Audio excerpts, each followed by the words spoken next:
All right, I'd like to talk a little bit about conditional formatting. Conditional formatting is a type of formatting that is going to apply a format to a cell or a range of cells based on a certain criteria. So the formatting is not always going to be there, but when a certain set of criteria becomes true, then the formatting will appear. So, like for example, let's say that you have a list of sales values for your different sales associates, right? That's showing the sales they've earned in that year or that quarter or that month. And let's say there's a goal, right? And when the sale value that they have earned has surpassed or reached that goal, you want it to go ahead and turn the color of the font green for that sales value, right? That's an example of conditional formatting.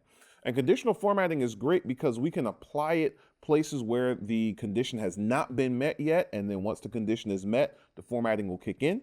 You can even apply it to blank cells, which is great because that means you can use it in a template, right? Where maybe you don't have the values yet, but eventually they're going to start being populated and you want the formatting to already be there behind the scenes. You can absolutely do that with conditional formatting.